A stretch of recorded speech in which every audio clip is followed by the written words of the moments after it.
Video में आपका फिर से स्वागत है। हम सभी लोग पिछले वीडियो में भी सीखे थे और बार बार सीख रहे हैं। प्रतिशत हमारा दो शब्दों से मिलकर के बना है प्रतिशत। प्रतिशत का अर्थ है प्रत्येक 100 में से। आज प्रतिशत के वीडियो में हमारा दूसरा टॉपिक होगा किसी राशि का दिया हुआ प्रतिशत ज्ञात करना। जैसे कोई हमारे पास क्वांटिटी दी जाएगी, उस क्वांटिटी का परसेंटेज कैसे ज्ञात करेंगे।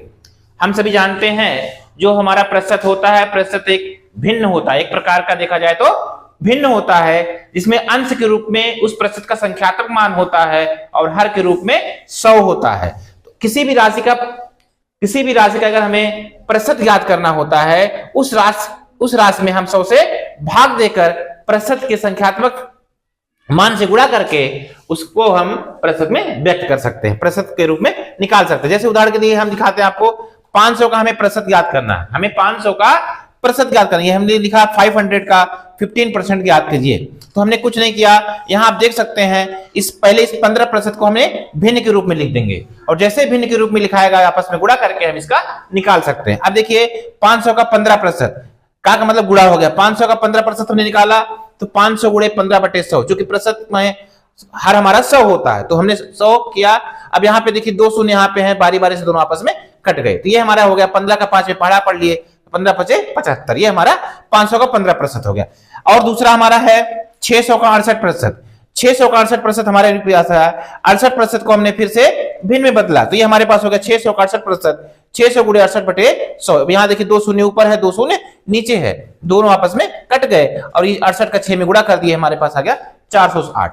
अब इस तरीके से मान लीजिए सवाल को हमारे पास ये 500 का 15% निकालना था। इसको हम एक दूसरे तरीके से भी समझ सकते हैं, क्योंकि हम जानते हैं जो प्रतिशत होता है, प्रतिशत का अर्थ होता है तुम 100 में से कितने हो। अब चूंकि 15% की बात किया गया है, 15% का मतलब हुआ कि तुम 100 में से कितने हो। तो एक के लिए कितना, प्रत्येक में से कितना हो, तो ये हो तुम 15/100। हमारी बात समझिएगा, यहां लिखा है 15% का मतलब 15% का हमने अर्थ लिख दिया। इसका अर्थ होगा तुम 100 में से कितने हो। तो एक के लिए अगर बात करें तो एक के लिए हो जाएगा 15/100। ऐसे ही तुम 500 के लिए कितने हो जाओगे, 500 के लिए तुम हो जाओगे 15/100 और गुणे 500। अब यहां देखिए आपके पास ये शून्य से कैंसिल हो जाएगा, ये हमारे पास होगा 15 का 5 में मल्टीप्लाई करेंगे, ये 75। ऐसे दूसरे सवाल को भी हम समझ सकते हैं। ये दोनों तरीके से आप समझ सकते हैं। इस सवाल को समझिए, जैसे हमारे पास लिखा है 600 का 68% हमें निकालना है। एक तरीका तो हमारे पास प्रतिशत यहां निकालना है, एक दूसरा तरीका हम आपको बता रहे हैं। तो पहले इस 68% को बदलिए। 68% का इसका मतलब क्या हुआ, तो इसका प्रतिशत का मतलब हम समझते हैं कि तुम 100 में से कितने हो। तो 68%, तो एक के लिए कितना बनोगे, एक के लिए तुम बनोगे 68/100।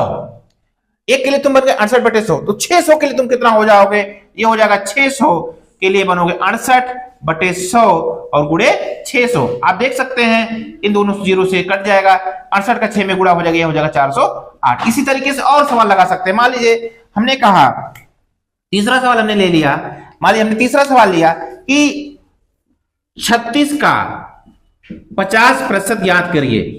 36 का 50% ज्ञात कीजिए। अब 36 का जब 50% ज्ञात करना होगा तो कुछ नहीं करना है, तो 36 का 36 गुणे 50%। अब चूंकि इस प्रतिशत को हटाइए यहां से, ये हो जाएगा हमारे पास